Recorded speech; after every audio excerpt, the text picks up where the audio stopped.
Hey everyone, and welcome to the channel. If you've ever wanted to start collecting Pokemon cards but didn't know where to begin, you're in the right place.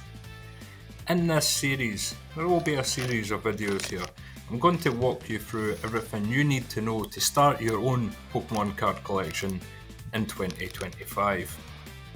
Whether you're here for, obviously, nostalgia, like myself, the amazing artwork, because let's face it, these cards are excellent, or you're just curious about the hype, then this is the place to be.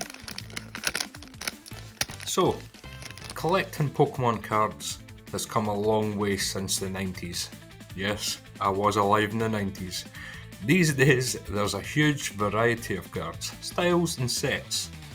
And honestly, it can feel a little bit overwhelming at first. But don't worry, I'll help you break it down step by step. Let's kick things off by understanding what types of Pokemon cards are actually out there. Alright, so before you run out and buy a bunch of booster packs, let's talk about the different types of cards you're going to find. First, you've got your common cards. I'll show the little symbol that symbolises these cards. It's up on screen there, you know? So you get your common. So this is a common card. You get your uncommons, which look like this. And you get your rare cards. Now these are the basics. Common cards are your everyday cards.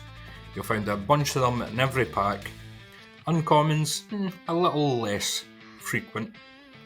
Then you've got your rares. These are the ones that most collectors are after.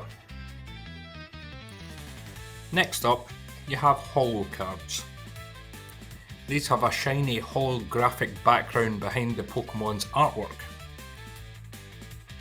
Then you have the reverse holos, where the shiny effect is around the border of the card but not on the Pokemon itself.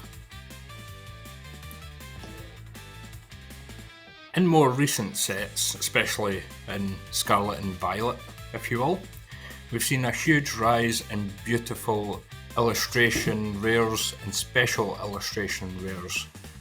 These cards have full art designs that collectors love. They're harder to pull and often the stars of the modern sets.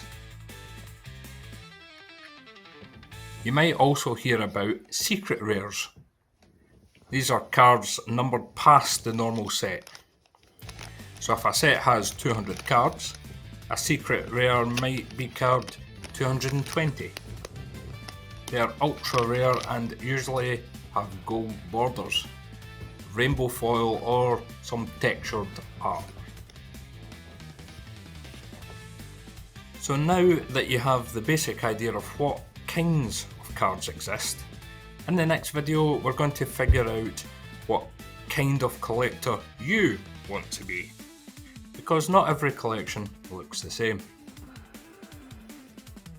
So make sure to hit that like button and subscribe if you're excited to start your Pokemon journey.